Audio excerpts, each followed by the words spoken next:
I never thought my own family would gang up on me and literally beat me down, until the day I planned the perfect Miami vacation, and everything went horribly wrong. You know, you really are quite ungrateful. My mother Barbara spoke suddenly while packing her suitcase. I was organizing luggage for the entire family, getting ready to take them on a vacation trip. Her words caught me completely off guard. She didn't look at me as she kept talking, her voice cold and cutting. Sure, you take Dad and me on trips every year, and you buy gifts for the family during Thanksgiving. But honestly, you don't hold a candle to your brother when it comes to being a good daughter. She folding a sweater before delivering her final blow. The truth is, all you do is throw money at things, but spending money isn't the same as showing love or respect. Her casual dismissal hit me like a punch to the gut. I stood there, completely shocked, and I am wondering, where would this happen in your world? Tell me your city or country in the comments, subscribe for more. So here is what happened next. My father Lawrence sat nearby, scrolling through his iPad without even looking up. His silence felt like he agreed with every word she said. Don't get me wrong, Barbara continued, you are generous with us.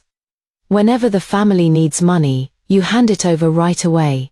But you truly cannot compare to how thoughtful your brother Marcus is. In that moment, everything became crystal clear. This conversation was their way of taking sides in the fight Marcus and I had been having about Dad's recent hospital bills. They were defending him and making me look like the bad guy. The whole situation was ridiculous. Marcus owed me money for Dad's medical bills for 2 months now. Instead of paying me back, he had the nerve to ask me for more money because his son was stressed about school, and my parents were taking his side, calling me too focused on money. Without saying a word, I cancelled the plane tickets. I cancelled the hotel reservations. I quietly gathered my things and packed my suitcase. As I rolled my luggage toward the front door, my parents seemed to wake up. You are really leaving just because your mother said a few words to you, Dad called out. Yes, I said simply. I pulled out my keys and held them up. You know what, you are right, you are the real family here. Marcus is the perfect son, and I am just the one who throws money around. I don't need to bother you anymore. That is when things got violent.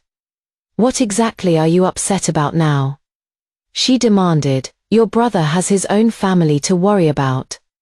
Tyler is about to start middle school, and do you have any idea how expensive houses are in good school districts? Don't you understand the financial pressure Marcus is under? Can't you show a little understanding instead of throwing these dramatic tantrums like you are still a teenager? The accusations rolled off her tongue with practiced ease. I had been listening to variations of this speech for years. The truth was simpler than her theatrical performance suggested.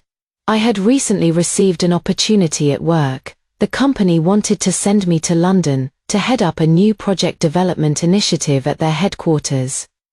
While it was a tremendous career opportunity, the initial phase would mean a temporary reduction in my salary as I worked to establish the new business ventures. Right around this time, Dad had been hospitalized unexpectedly. Marcus immediately claimed that he had just paid his mortgage and car payments, leaving him financially stretched. He asked me to cover Dad's medical expenses up front, promising that once Dad was discharged and we received the final bills, we would split the costs 50-50, and he would reimburse me for his portion. Dad had been out of the hospital for nearly 2 months now, yet Marcus had made no move to pay me back his share of the medical expenses.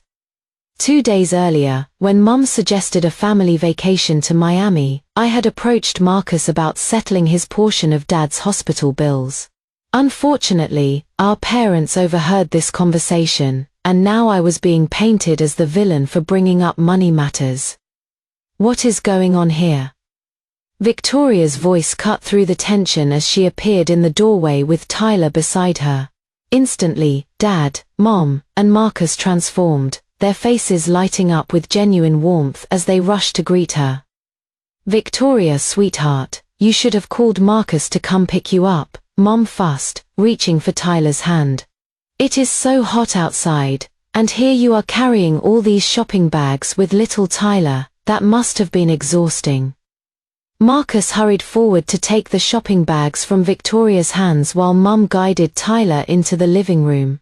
Dad immediately went to the refrigerator, returning with a cold drink for Victoria and an ice cream bar for Tyler. I watched this choreographed display of affection, feeling like an outsider looking in on a family that had no place for me. "Cassandra," Victoria said with a bright smile, "Marcus told me you booked us ocean view rooms in Miami. Tyler has been so excited ever since he found out." She was right about the accommodations. I had reserved 2 ocean view suites at a premium beachfront hotel. Originally, the plan was for me to share one suite with my parents while Marcus, Victoria, and Tyler took the other. However, when my parents expressed their desire to stay with their grandson instead, I had to scramble to find alternative lodging. By then, the ocean view rooms were fully booked, so I had reserved a standard room at a different hotel, one that was neither on the beach nor close to where they would be staying. "Victoria, don't worry about her," Mom said dismissively, waving her hand in my direction.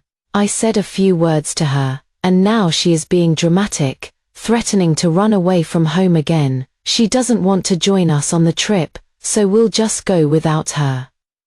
I couldn't believe what I was hearing. The casual cruelty of her words left me speechless. My hands trembled as I gripped the handle of my suitcase. I looked around at each of them, searching their faces for some sign that this was all a misunderstanding.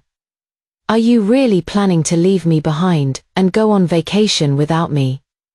I asked, my voice barely steady. Marcus walked over with that patient, condescending expression he had perfected over the years. He reached out and ruffled my hair the way he used to when we were children, when he would comfort me after some disappointment. For a brief moment, I hoped he might say something like the old days, something to reassure me that of course they wouldn't abandon me. Instead, his words felt like ice water in my veins. "Cassandra, stop being so dramatic," he said with that same gentle tone that somehow made everything worse. "The tickets and hotel reservations are already made. Tyler has been looking forward to this trip for weeks, and Mom and Dad have been talking about nothing else. Victoria and I have already requested time off work. Besides, since you couldn't get a room at the same hotel as the rest of us, it would be awkward trying to coordinate activities anyway." He shrugged as if the solution was obvious. "We can plan another family trip later. And honestly, given how upset Mom and Dad are with you right now, wouldn't it be better for everyone if you weren't there making them uncomfortable during what should be a relaxing vacation?"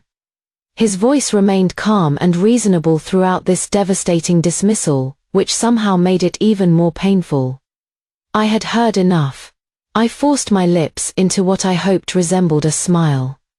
"Unfortunately, I've already cancelled the airline tickets and hotel reservations. If you want to go to Miami, you'll need to make your own arrangements." The moment those words left my mouth, Dad rose from the couch and struck me across the face with enough force to make my ears ring. "How can you be so selfish?" he shouted, his face flushed with rage. "Everyone in this family was ready for this trip. We were all looking forward to a wonderful vacation together, and you've ruined everything." His voice grew louder and more venomous. "Get out of my house. This is my home, and I want you out of it. I don't have a daughter who could be so selfish and spiteful." Strange as it might sound, when I heard those words, I felt something inside me relax. It was as if I had been holding my breath for years, waiting for this moment when they would finally sever the thin thread of so-called family love that had been binding us together. I staggered slightly from the blow, steadying myself against my suitcase. The others instinctively stepped back, perhaps fearing I might retaliate. Instead, I found myself laughing. The sound bubbled up from somewhere deep inside me, and I couldn't seem to stop. I began wheeling my suitcase toward the door, but Marcus caught my arm. Cassandra, Dad's just angry, he said, as if I hadn't understood the situation. You have to admit, it was pretty inconsiderate to cancel everyone's reservations when we were all prepared to go. Do you know how difficult it is to book ocean view rooms in Miami? Tyler has been counting down the days.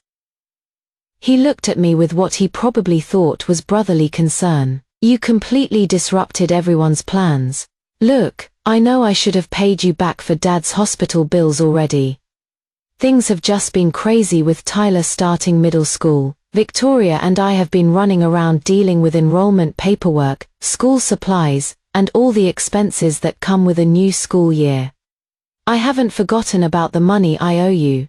He seemed to be gathering momentum, as if he genuinely believed his explanation would fix everything. Just give us a little more time to get Tyler settled, and then Victoria and I will get you the money as quickly as possible. Mum stepped forward and took my hand, her expression softening into what she probably thought was maternal understanding. You know how your father gets when he is frustrated, she said soothingly. He doesn't really mean those harsh words. Marcus just explained the situation with Tyler's school expenses. Surely you can be patient a little longer. Her voice took on a coaxing tone. Why don't you go apologize to your father, and then call the hotel to see if you can get those ocean view rooms back? We can put this whole silly argument behind us. They all stood there, waiting for me to capitulate, waiting for me to apologize, and make everything go back to normal. I think I'll pass, I said finally. You three are the real family here. I don't need to intrude on that. The disparity in how Marcus and I had been treated throughout our lives suddenly seemed crystal clear to me. When Marcus went to college, our parents gave him $800 a month for living expenses and rented him a one-bedroom apartment near campus so he could live more comfortably. When I started college 2 years later, they claimed the family finances were stretched too thin. They could only provide me with $50 a month, and told me I would need to be more frugal.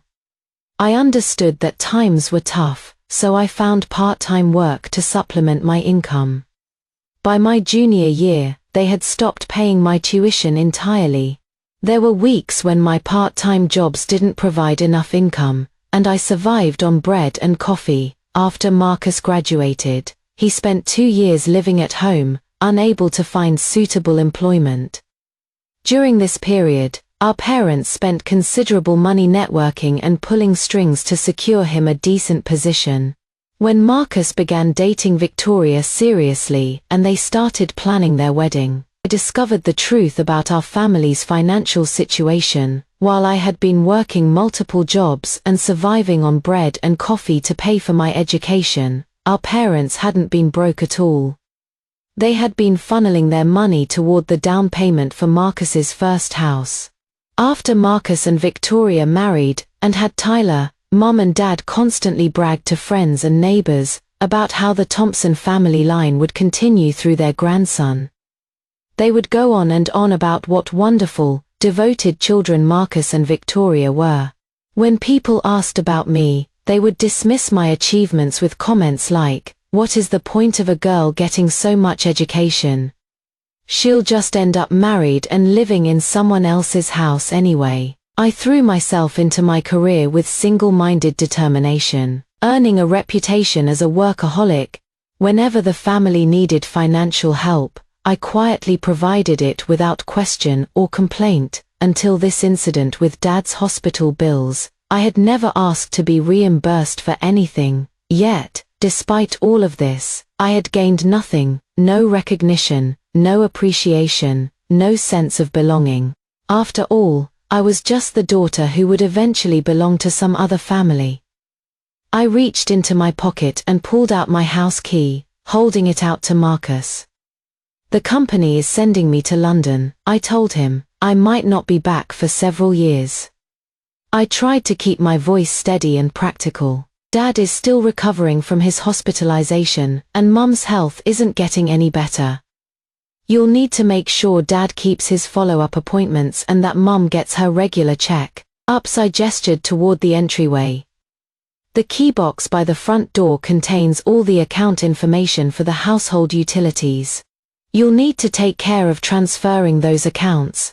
Mom and Dad keep their medical records in the nightstand drawer in their bedroom. I took a breath, feeling oddly calm. From now on, you and Victoria will be responsible for taking care of Mom and Dad. Suddenly remembering something, I walked to the corner of the living room where a curtain separated my sleeping area from the main room. I retrieved 4 gift boxes from my desk drawer. The first box contained a gold bracelet that I had originally bought for Mum's birthday. I fastened it around my own wrist. I had specifically chosen a style I thought she would like, even though it felt a bit too traditional for my taste. I could always exchange it for something more suitable later. The second box held a Cartier necklace I had intended to give Victoria. I noticed her eyes light up when she saw it, and I could tell she was fighting the urge to ask me for it. Without acknowledging her reaction, I put the necklace on myself. The third and fourth boxes contained matching men's watches that I slipped into my purse. When it became clear that I had no intention of backing down or staying, Mom tried to block my path to the door while Dad continued glowering at me with barely contained fury. Marcus guided Victoria and Tyler into one of the bedrooms. It struck me then, how telling it was that my sleeping space was carved out of the living room with a curtain, while Marcus, who had his own house, still maintained a private bedroom in the family home. Just as Victoria disappeared into the bedroom, all 3 of their phones chimed simultaneously. Dad, Mom, and Marcus each pulled out their devices to check their messages.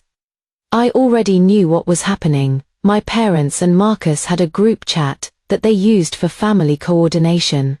After Victoria joined the family, they had added her to their private communication circle as well. It was almost funny, in a bitter way. I was their biological daughter, yet I had less access to family information than Victoria, who had married into the family. All right, Mum said. Her tone shifting to forced sweetness. Maybe, I was too harsh. I shouldn't have accused you of being petty. I know you work hard, sweetheart. I spoke out of turn, and I apologize. She gave me what she probably thought was a gracious smile. There, I've said I am sorry. Now can you please go apologize to your father so we can put this behind us? Mom seemed to believe she had offered me a saving way out of the conflict, and that I would naturally accept her terms. Instead, I looked directly at her and said, Mom, you just want me to keep funding the family, don't you? The artificial smile vanished from her face instantly, replaced by cold anger. Cassandra, I admitted I was wrong to call you ungrateful, but you are the one making everyone miserable. The whole family has tried to make peace with you. What more do you want? Should we all get down on our knees and beg for your forgiveness? I simply smiled and walked around her, pulling my suitcase toward the door. Cassandra, if you walk out that door, don't you dare come back.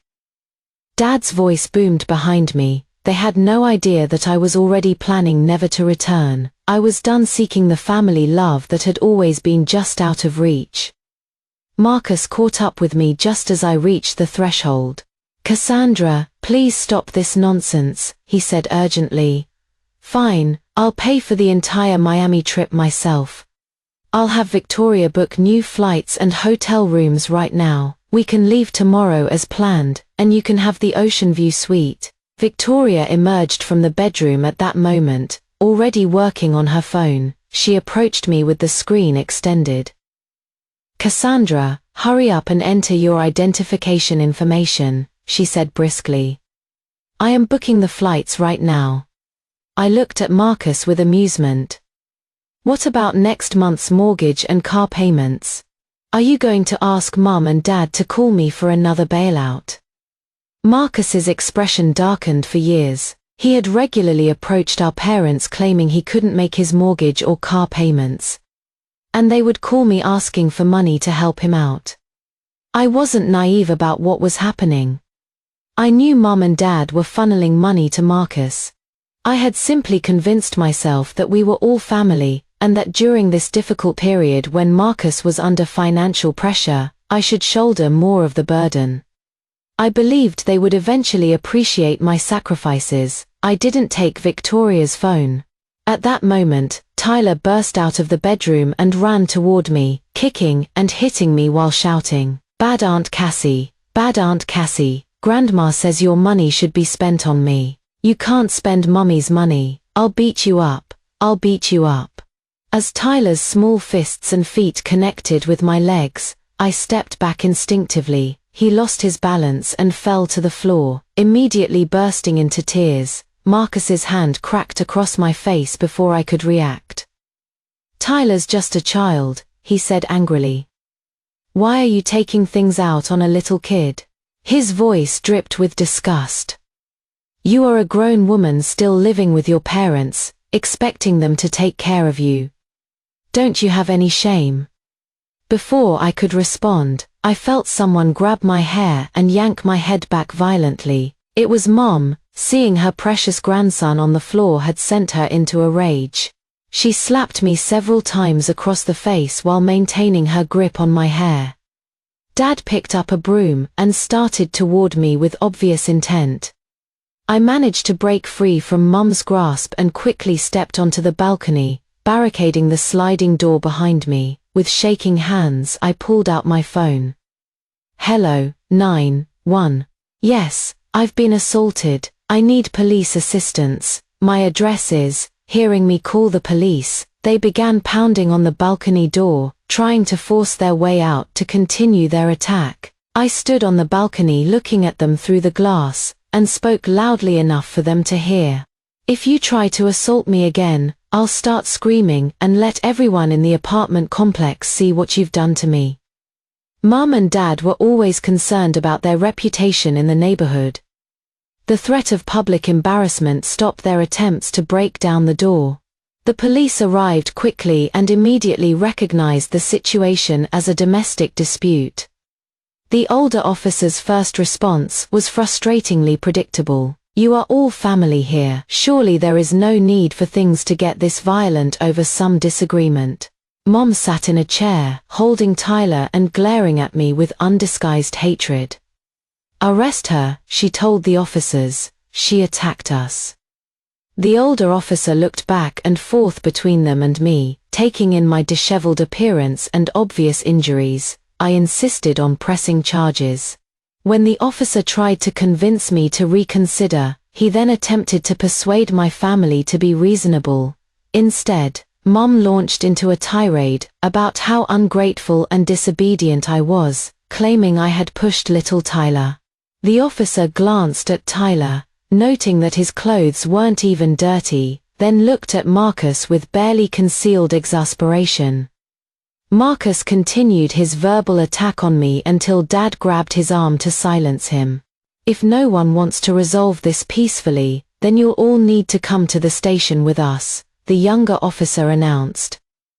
"No," Marcus said quickly, shooting meaningful looks at Mom and Dad. Dad, who prided himself on maintaining appearances, seemed to realize that being escorted to the police station would become neighborhood gossip by morning. The potential embarrassment outweighed his anger. "We can settle this privately," the older officer suggested. I pointed to my injuries and looked directly at Mom and Dad, then handed Marcus the hospital bill that had started this entire confrontation. Mom reluctantly transferred $5,000 to my account while Victoria, looking deeply pained, sent me Marcus's portion of Dad's medical expenses. Finally, I announced in front of the officers, "We no longer have any relationship whatsoever."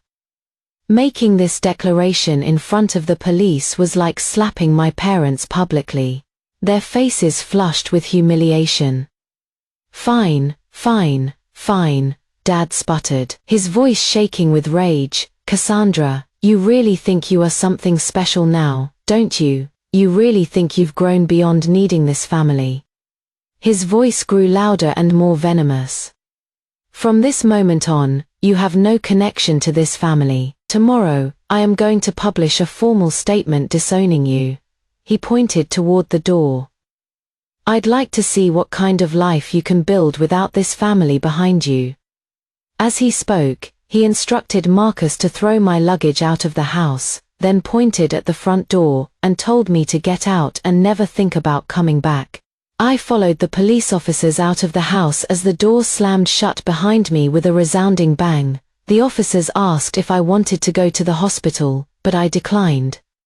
Pulling my suitcase behind me, I walked out of the apartment complex. At the entrance, I turned back for one final look. Perhaps my parents did love me, in their way. But compared to their love for Marcus, their affection for me was pitifully small. I remembered being 7 years old when I broke my arm falling off my bicycle. Mom had cried, asking over and over if it hurt. Dad had frantically driven me to the emergency room, with one parent staying by my bedside, while the other ran around handling paperwork and payments. I remembered how Mom would buy treats for Marcus and usually forget to get anything for me, but Marcus would always share whatever he had. Even later, when they constantly told me to be understanding and mature, when they stopped paying my tuition and living expenses, I kept telling myself that they loved me. I convinced myself that they simply didn't have enough resources to treat both children equally. Right, up until I started giving them most of my salary every month to help with household expenses, only to watch them buy Marcus iPhones and Nike shoes while not even saving me a drumstick when they bought a rotisserie chicken for dinner. I had wondered if perhaps I wasn't contributing enough money to the family, if that was why Mum and Dad didn't think I was sufficiently devoted. But now I was done wondering. Maybe I was simply destined to have weak family connections. Taking care of myself would be better than trying to force relationships that were never meant to be. I returned to the small apartment I rented near my office, cleaned myself up, and went to work. My supervisor was surprised to see me. "Cassandra, didn't you take vacation time to take your family to Miami? What brings you back to the office today? Is everything all right?" "The trip was cancelled," I replied with a smile. Perhaps noticing my swollen eyes, he didn't pursue the topic further. Instead, he said, "Well, that is actually perfect timing. The London headquarters has been pushing us to send someone over for the new project development initiative.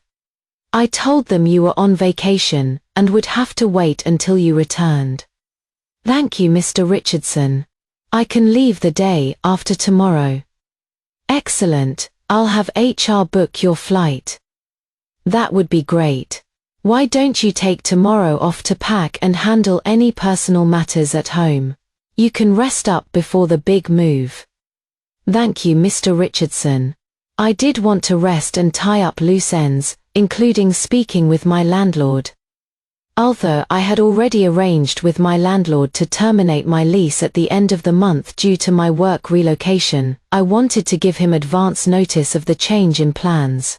Back at my apartment, I packed everything I needed to take with me, took a long shower, and ordered takeout from an expensive restaurant I usually couldn't afford. I spent the evening catching up on television shows, and enjoyed the first peaceful night's sleep I'd had in weeks. The next day, I settled things with my landlord and moved directly into a hotel rather than staying the extra night in my apartment. Although my landlord said I was welcome to stay one more night, I decided against it. I didn't want to risk my family tracking me down for more confrontations now that their vacation plans had fallen through. On the third day, I boarded a plane bound for London. Once I arrived in London, the demands of establishing the new branch office kept me so busy that I barely had time to think about what had happened at home. 3 months later, when I had finally gotten the London office running smoothly, I received a phone call from Mum. After I answered, she remained silent for so long that I was about to hang up when she finally spoke. "Your father has calmed down now," she said carefully. "Come home and apologize to him. Since we didn't get to take that trip, your father says we can plan another vacation for the end of the year." I couldn't help but laugh out loud. They had beaten me severely and officially disowned me, yet they still seemed to think I had simply been throwing a tantrum. They actually believed a few casual words of reconciliation would bring me back to serve as their personal ATM. I didn't respond, but I am sure Mum heard my laughter through the phone. I hung up without waiting for her to say anything else. The feeling was incredibly liberating. I had never felt so free in my entire life. Later, Marcus also tried calling me, but whenever he or Mum started talking about me apologizing or making concessions, I immediately ended the call. Eventually, they understood that I would never compromise on this issue. Months later, Mum called with a different approach. "Your father hasn't been feeling well lately," she said. "The doctor wants him to continue taking that medication you bought for him before. Could you pick up another supply?" "I kept one of the pill bottles," I replied evenly. "It is in the first cabinet above the shoe rack."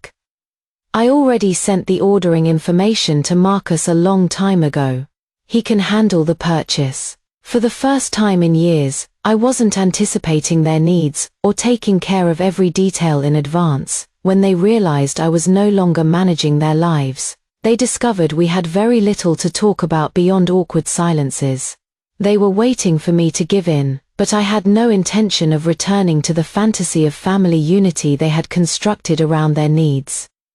Several months later, when I needed to return to headquarters for a progress report, I encountered Dad and Marcus in the company lobby.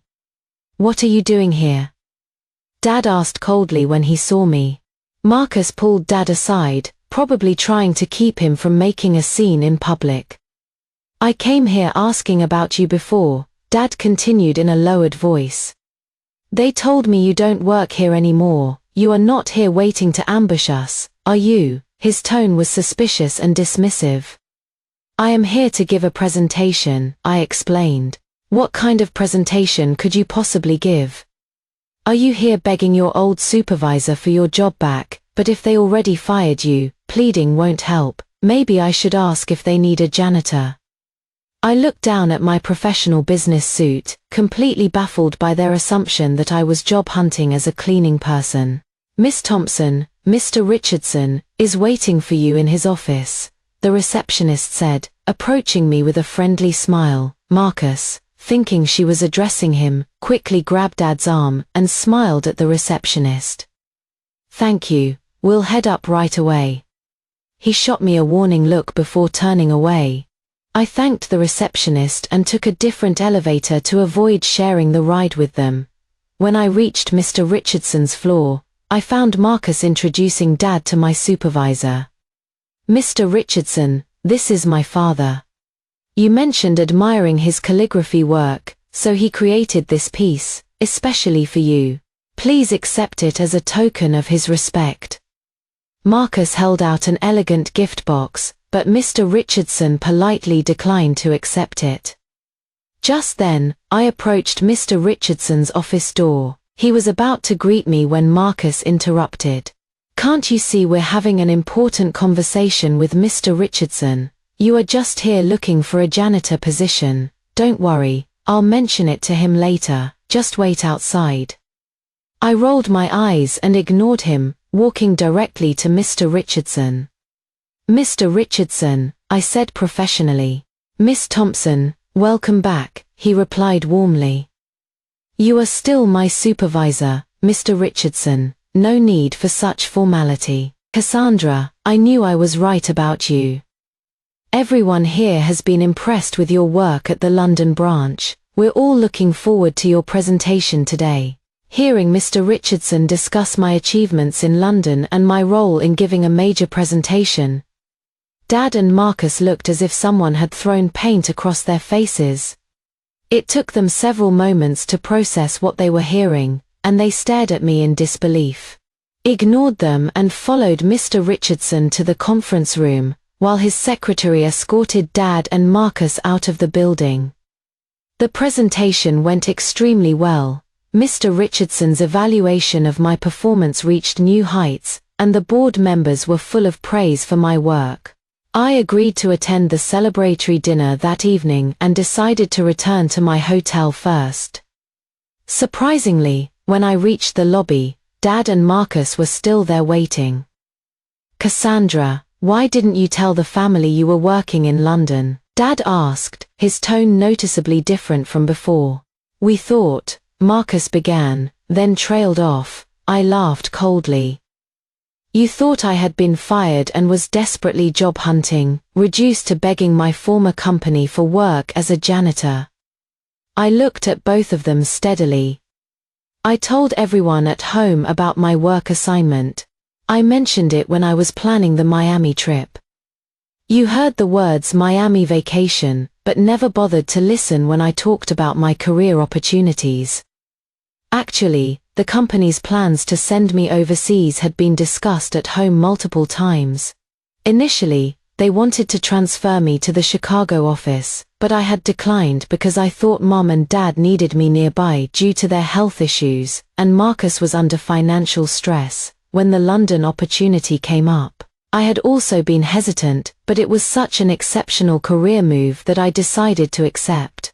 I had mentioned it to the family, but they had merely given me dismissive responses, like "do whatever you think is best."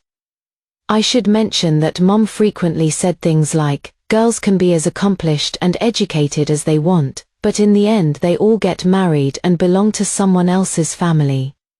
You'd be better off focusing on finding a husband. Look at Marcus, he has a stable job, a wife, and a child. Everyone who meets him says what a successful man he is."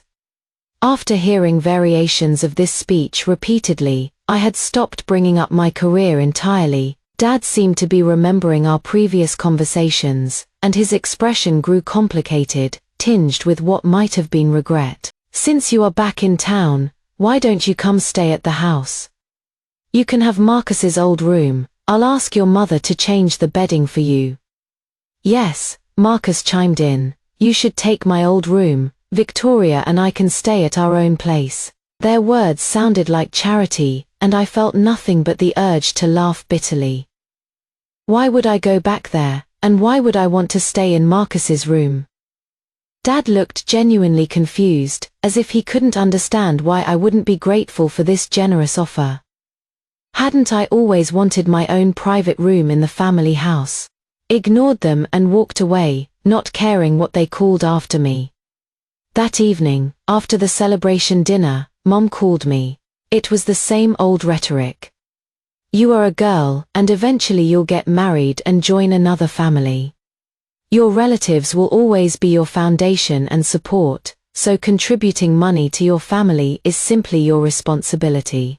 Marcus is a boy who will carry on the family name and support the household. Tyler represents the continuation of the Thompson family line. When you have money in the future, you need to set aside a portion for your nephew. Don't think that being some kind of executive in London makes you so important. When you get married, you can't stay in London forever, you'll have to come back eventually." I could hear Dad agreeing with her in the background, along with Marcus's voice occasionally joining the conversation. I realized Mom had put the call on speakerphone. I spoke clearly so they could all hear me. "Mom and Dad, you've spent your entire lives talking about carrying on the Thompson family name, and how proud you are of your son, but the truth is that Marcus's job came from you spending money and pulling strings to get it for him. You paid the down payments for his house and car." I paused to let this sink in. "When Victoria didn't like the first house you bought for Marcus, he forced you to sell it and contribute additional money toward the down payment for their current house. He never even thanked you for any of it. That house doesn't even have a guest room for you, does it?" I continued, my voice steady and calm. "But I suppose you are used to that treatment after all. I never had my own room in my own family's house either." Today, Dad graciously offered to let me stay in Marcus's old bedroom, complete with fresh sheets. But why would I want to go back to a house where I don't even have a place to belong? I took a breath and kept going. "I've been working part-time jobs since high school. By my junior year of college, you stopped paying my tuition entirely, and I had to support myself through various jobs. Yet all that time, you were telling me that girls don't need extensive education, because we just end up married to other families anyway. while simultaneously expecting me to contribute money constantly to support the household and subsidize Marcus. The truth is, you've always seen me as just a girl who would eventually belong to someone else's family. Mum, I heard you tell Dad that I was just a money-losing investment who would end up married into another family. When you stopped providing my tuition and living expenses in my junior year, you were actually hoping I would drop out and come home to get married quickly, weren't you? You had probably already arranged a marriage for me and calculated how much you could get for me, planning to use my dowry to help decorate Marcus's house. It is too bad I managed to persevere on my own. Your precious son, despite all the advantages you've given him, has never contributed anything substantial beyond draining your resources. For years, I had understood that my parents simply favored sons over daughters. I had just kept convincing myself that they loved me too, that we were a family. So actually, your son has been spoiled into complete uselessness by your enabling, and he is not nearly as devoted to you as you think. Everyone on the other end of the call fell silent. I wasn't interested in hearing their reactions, but before I hung up, I caught the sound of Mum crying, Dad shouting angrily, and Marcus finally raising his voice in his own defense. I hung up and slept peacefully in my comfortable hotel bed. The next day, Dad called me, his voice sounded exhausted. Cassandra, your mother was hospitalized last night. Marcus took Victoria and Tyler back to their own house. The hospital is asking for payment, and we don't have enough money. Could you come and help with your mother's medical expenses? He paused, then added, or if you don't want to see us, you could just transfer the money to your mother's account. His voice grew softer, more vulnerable. Cassandra, I admit that your mother and I have favored Marcus over you, but we do love you too. Both your mother and I realize we've made mistakes. Your mother misses you very much. He was trying to play the emotional card, hoping I would give in. Dad, have you forgotten the public notice you published disowning me? I asked. What happened to your pride? Why isn't Marcus at the hospital paying the bills? When you were hospitalized, I spent my days at work and my nights sleeping in the chair next to your bed. I never let the nurses send bills home, because I paid everything immediately. I got so exhausted during that period that I became sick myself, and you complained that I was being troublesome. In your hospital room, you bragged to other patients about having such a capable son who handled everything, even though I was the one paying all the bills and staying overnight, while Marcus barely visited. Since I am supposedly so ungrateful, why don't you ask your devoted son for help? Dad was quiet for a long time before he spoke again. We're still family, no matter what. Dad, don't forget about that disowning notice, but don't worry, I'll pay my fair share. Send me the itemized bills after Mum is discharged, and I'll transfer the money immediately. I could hear Dad breathing heavily, probably struggling to contain his anger. Before he could hang up, I added, Dad, it is fine that you favor sons over daughters. Many American families have the same preference. But please don't favor your son while simultaneously emotionally manipulating your daughter. Don't expect unconditional sacrifice from your daughter while giving her nothing in return. People shouldn't be so unreasonable. Dad ended the call abruptly. I didn't concern myself with the family situation, knowing that someone would send me the medical bills once Mum was discharged. Since my time in the United States was limited before returning to London, Marcus called to arrange a meeting which I accepted. When I saw Marcus, he looked exhausted. He spoke in a rambling, almost stream of consciousness way. Cassandra, I know that nothing I say now will convince you to come back to the family. I won't ask you to split Mom's hospital costs this time. He looked at me with tired eyes. Don't blame your brother, I'm just someone who was only good at academics. When I entered the real world, I discovered I don't really have any practical skills. So I've had to depend on our parents for many things. Victoria is a strong personality, and when she makes decisions about family matters, I can't really oppose her." He paused, running his hands through his hair. "Cassandra, I know I've put you in difficult positions all these years." I noticed the dark circles under Marcus's eyes, and realized he had been staying overnight at the hospital. He couldn't miss work since his job was so precarious, and if he lost it, finding comparable employment would be nearly impossible. Victoria certainly wasn't going to spend nights at the hospital, and she was probably complaining constantly about Mum's medical expenses. "Marcus, don't exhaust yourself," I said gently. "Send me my portion of Mum's medical bills. Don't argue with Victoria about money. Tyler is still young, and if you and Victoria fight too much, it will frighten him." Marcus looked at me for a long moment, then nodded without saying anything else. When I returned to my hotel, I found the itemized hospital bills from Marcus. I transferred my share of the costs to him. I also sent him additional money with instructions to give it to Victoria to keep her happy. Back in London, my demanding work schedule left little time to dwell on family matters.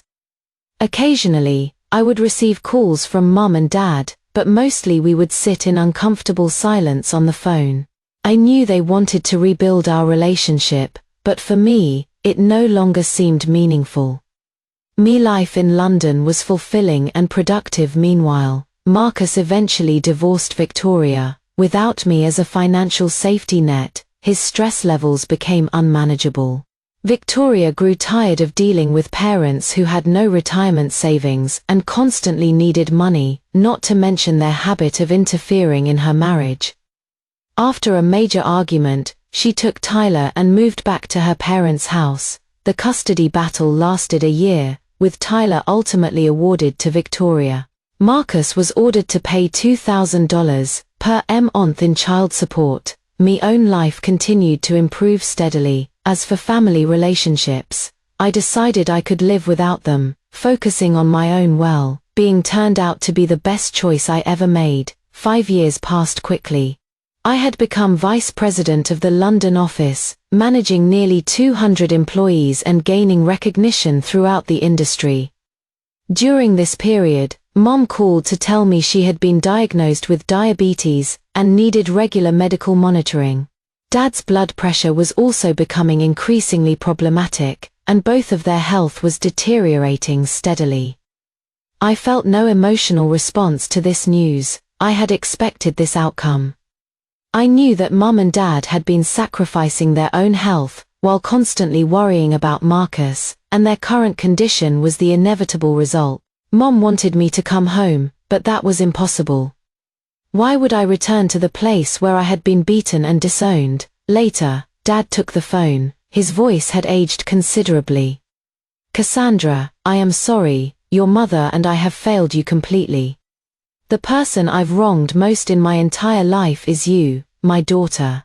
I should never have treated you that way from the beginning. We parents were too selfish, ignoring you for Marcus's sake. I know it is too late to say these things now, and nothing can change what happened, but I want you to know that you are the person I feel most guilty about in my entire life." Hearing Dad's words, I felt tears welling up in my eyes.